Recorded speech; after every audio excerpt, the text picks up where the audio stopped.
बंधी हुई नदी का श्राप।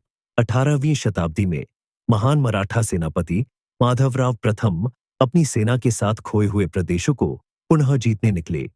उनकी रणनीति अचूक थी और उनकी विजय अवश्यंभावी लग रही थी। लेकिन जब उनकी सेना काली नदी, वर्तमान कर्नाटक के तट पर पहुंची, तो एक रहस्यमयी घटना घटी जिसकी चर्चा आज भी वहां के लोग करते हैं। एक रात जब मराठा शिविर नदी के किनारे था, एक अजीब साधु माधवराव के तंबू तक आया।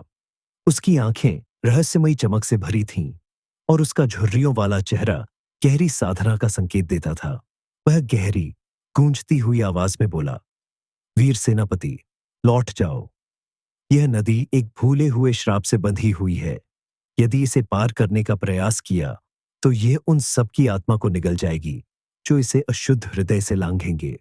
माधवराव ने हमेशा संतों का सम्मान किया था, लेकिन वह तर्कशील व्यक्ति थे। वह भूत प्रेत की कहानियों में विश्वास नहीं रखते थे। उन्होंने अपनी सेना को आदेश दिया कि सुबह होते ही नदी पार की जाएगी। लेकिन अगली सुबह एक विचित्र घटना घटी। जो नदी कल रात तक बह रही थी, वह अचानक स्थिर हो गई, जैसे समय वहीं थम गया हो। पानी हिल भी नहीं रहा था, न कोई बर्फ थी, न कोई बाधा। सैनिक डरने लगे। वे एक दूसरे से फुसफुसाने लगे कि साधु की बात सच थी। ये रात होते ही अदृश्य जंजीरों की खनक सुनाई देने लगी। कुछ सैनिकों ने धुंध में परछाइयां देखीं जो किसी प्राचीन भाषा में फुसफुसा रही थीं। फिर तूफान आ गया। एक भीषण आंधी शिविर में आ घुसी। बिजली गिरी। सैनिक डर के मारे भागने लगे। कई मारे गए और घोड़ों ने नदी के पास जाने से इनकार कर दिया। माधवराव, जो अब भी सुरक्षित थे, ने इसे एक संकेत समझा। उन्होंने तुरंत अपनी सेना को वापस लौटने का आदेश दिया। सुबह होते ही नदी फिर से बहने लगी। इतिहासकारों का मानना है कि यह घटना एक प्राचीन चालुक्यकालीन कथा से जुड़ी हो सकती है, जिसमें एक शापित मंदिर की मूर्ति काली नदी में डूबी हुई थी।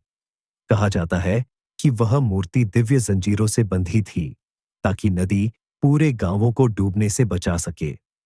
किंवदंती थी कि यदि कोई व्यक्ति अपवित्र इरादों से नदी पार करने का प्रयास करता, तो वह जंजीरें जाग उठती और समय को रोक देती।